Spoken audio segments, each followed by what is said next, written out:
with the NBA forcing teams to play the national anthem? I absolutely do, big dog. Let's make some things clear from the get-go. Sports are entertainment-based. That's what sports are. And if sports are entertainment, then we should see uniformity across entertainment. But I know this much. We don't play the national anthem before this show. I know this much. You don't play the national anthem before you watch a movie. I know this much. You don't play the national anthem before a comedy show or a concert. So why is it necessary? Why is it imperative to play the national anthem before an interdomestic match? It doesn't make sense to me. Playing the national anthem at the Olympics, when you're standing on the podium representing your country on an international level, I understand that. Remember, the national anthem was first adopted by the military, so I understand the original adoption of the national anthem on a broad international perspective, representing your nation to other nations.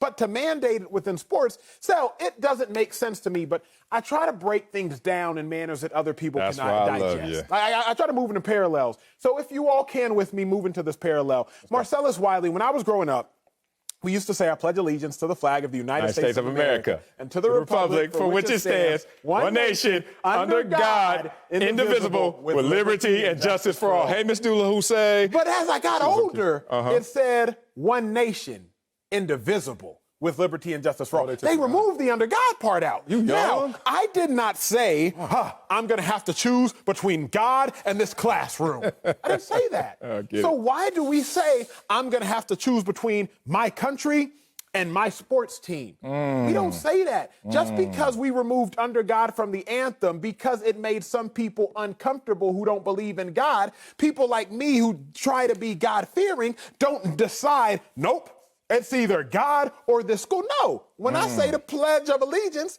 I still say under God, because that's me. Yeah. So if you were at a sporting event or before you watch this show or go to a movie or go to a concert, if you still want to sing the national anthem, you do you, boo-boo. I'm not mad at it, but I think it is both unempathetic, I think it's both slightly ignorant, and I think it is non-conscious to make it imperative that everyone sing the national anthem or make it imperative that the national anthem be played before a sporting event, particularly on a domestic level. Strong take. Made me think about my take, made me think about how did we get here? I don't think that they're wrong for making them play the national anthem, but how did we get here? Now, Mark Cuban says, listening to the community, which to me sounds like cover.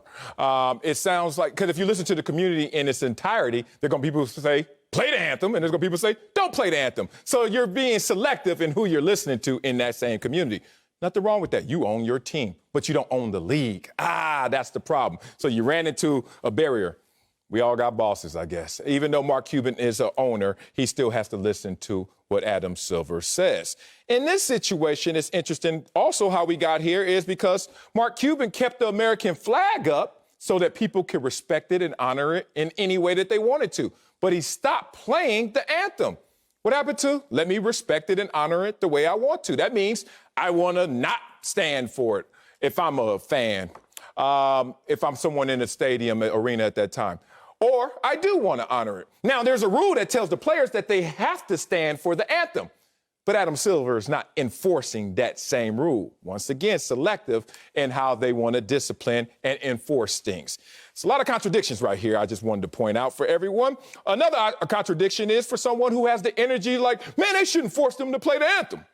I'm going to sit there and say, one, if your energy is for an anthem, it's not exactly for action, because an anthem is not going to change your world, whether it's played or not. Let me tell you, in my climb to whoever I am, to whoever y'all think I am, I never got caught up in the gesturing of what professional athletes was doing before their contest, because it didn't have an impact on my life, but for some people it does. And if it does, I'm here to tell you how this is going to end for you. This is not the course that you need to follow with your energy in terms of changing your world and your life. I digress. They've had this anthem on mute for 13 games. Where was the outcry then? Not only did they have it not played for 13 games, Adam Silver was consulted and said whatever he said because they didn't play it for 13 games. But then it became a headline. And all of a sudden, oh, now we got an issue with it.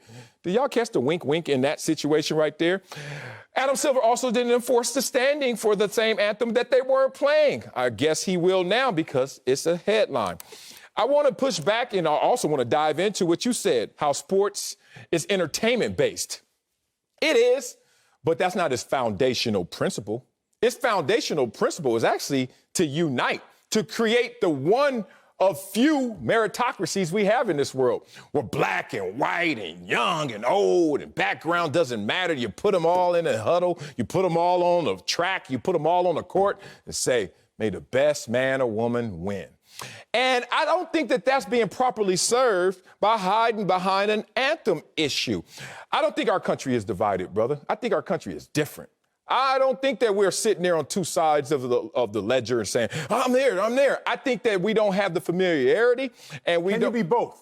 Can you be both? Because I would agree and add to that. I would say that you are correct, but you are inconclusive. Meaning, like, can you be divided and different? Can you be divided and different? Correct. Well, I think it's a connotation more so than I hate when I have to generalize about the specific. It's just like, look, this is why I am like, whatever, y'all, because it's this simple. If you ask a surgeon to perform surgery, he has to be specific. He can't be general. You can't just say it hurts here and he's just going to perform surgery anywhere. We have real issues in the community. But y'all want a general antidote. They want something like just take away anthem. Bro, I've been broke through anthems. I've been broke with no anthems. It's not going to connect unless you make it connect. But trying to use this as your journey to connection, to me, is a falsehood. So it's not that by head knowledge I don't understand where you are. It's really that by heart knowledge I disagree. Okay. Why do I say that? I say that because, to me, anthem don't really mean nothing. I got dual citizenship, American, Nigeria. My parents came from Nigeria to America in the late 70s. Your boy got a green passport, I got a blue passport. But the empathetic aspect of Emmanuel Acho says this: if the anthem is causing pain to someone, if the anthem is causing pain to a group of people, then why are you playing it? Because I don't care enough for you to play it. I like that. If it's causing pain to somebody, then I would just say don't do it. Marcellus, as you look up the history of the Star-Spangled Banner, a verse that has now been omitted, and I'm sure you've heard this over the course of your time. The third verse of the Star-Spangled Banner, remember the Star-Spangled Banner written by someone who owned slaves, Francis Scott Key. What's that third verse read?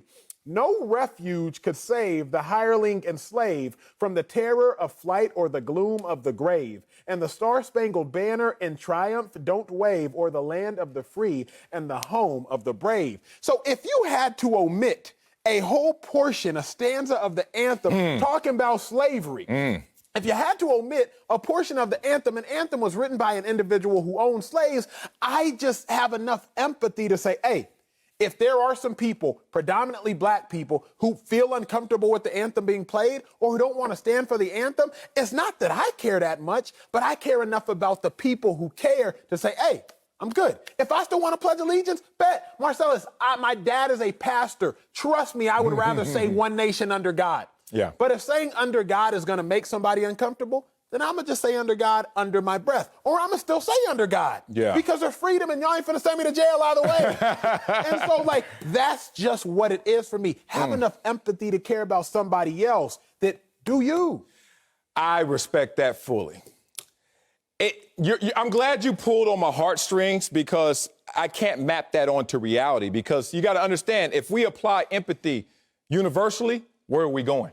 Because everybody feels a different way. Your empathy for someone who doesn't like the anthem, then you're still being empathetic, someone who does like the anthem. Now what are you going to do, Emmanuel Acho, other than sound like you care for all, but you really only care for a few? Sound like Mark Cuban in this situation. I listened to the community, but you only listen to the community that said don't play it. There's a large part of that community, to the point where he's now under fire with some of the state legislators, et cetera, who have come out in criticism against him. But that's just the way that this goes. I understand that. But look, I'm going to tell Mark, the same Mark Cuban who didn't play the anthem for 13 games, was kind of hiding under the radar until it got exposed. The same Mark Cuban who kept the flag up that some people oppose as well. Man, you know what? my tax dollars, I really don't think that they're helping me and my community. I don't feel like paying those right now. You know what? I just don't feel like that it's going to serve me properly. Here's the thing with empathy. It can't umbrella all issues. It just can't, because there are going to be people who disagree in these situations. But let me get to my point, which is really how this has all been heightened in awareness as the pandemic has turned into the pandemic. It's like, whoa, pandemic is now a pandemic. If people have issues in their life, I want them to address the issues in their life. The powers that be, people who have real influence and control of power, please listen to those people and please give them the proper medicine that is specific to that situation. Enough with the empty gestures. They already removed the third verse because you're not playing that third verse, right? Nowhere. Have you ever went anywhere and heard the third verse? I know I haven't. That's like the French Montana version. You ain't playing his verse. You're playing Lil Wayne and Jay, right? Anyway, so you're not hearing that version. Now people say, take it all away. That's fine. But this is the problem, and I speak for people. I speak for my people. My people are broke people, impoverished people starting at the bottom. Guess what? We're still there. So I don't understand why the energy gets translated and transferred to these conversations when the end game is not going to change the reality. That's my only issue when I hear the empathy that is supposed to be for all, but is really for some. But don't you have to fight every battle where you see it fit? Meaning injustice anywhere, threat to justice everywhere. Right? Don't you have to say, okay, the national anthem ain't necessarily putting money in broke people's pockets. The national anthem isn't necessarily helping a certain population or a color of people in America ascend. But if it is unjust to some for a plethora of reasons, and if you all do not know the reasons, please research them. Please, I'm with you there. If it is unjust to some for a plethora of reasons, albeit the person who wrote it was a slave owner, albeit the original parts of the song is referencing slavery, if it's unjust to some, don't you have to kind of nip that in the bud there, nip that in the bud here? But it's just to some. You say unjust to some, it's just to some. Let's draw a parallel, because I love drawing parallels and moving things. If there was an anthem which was written by someone who contributed to the Holocaust, if there was an anthem which omitted a portion of it which referenced in any capacity the Holocaust, I'm not going to sit there and be like, yeah, we should play that anthem. I'm just not going to do that. I'm not either. And so the parallel is very simple. Let's step outside of our own shoes. I'm going to step outside of mine. Let's not make this about slaves and free. But if there is an anthem that it was in any way, shape, or form tied to things that hurt a group of people throughout some period of history, we're not necessarily going to reference that. Marcellus, we have shows and we have musical artists that have at least been canceled because they were tied to negative things. Now, I know you haven't necessarily canceled said artist, but what I'm not going to do is play the artist's song at the wedding of somebody who was negatively inflicted. You feel me? I do feel you. If you're going to play it in your privacy, play it in your privacy. But I'm not going to sit here and bump a R. Kelly song, if you will, if somebody who had a negative experience, because I'm empathetic enough to care about that individual. I respect that. I bring levity. I always got a joke in there. Your wedding going to be whacker than mine, because if you don't play Step in the Name of the Love, if you don't play Step in the Name of Love, your wedding whack. Let the prison system handle R. Kelly in that venue and let us party on this dance floor. I joke. It's funny that Mark Cuban was even flipping in his response. You know what he did last night in the game?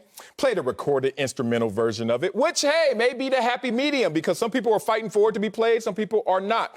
And I am sitting there like, whatever we need to do to make this a better situation, I'm for that. But I'm not for pandering. I'm not for, we're fixing this issue.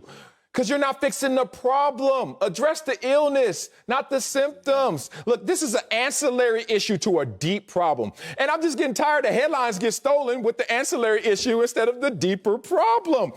In this country, a lot of people say it hasn't lived up to its highest ideals. And then they sit there thinking that they're absolved of any responsibility, when this country is nothing but made up of individuals like you and me and y'all. And if this country is not doing its part, get in the mirror, big dog, because it's on us. Let me ask you, because you went somewhere. I don't even know if we got time, but I'm going there anyway. I like it. Don't you got to address both?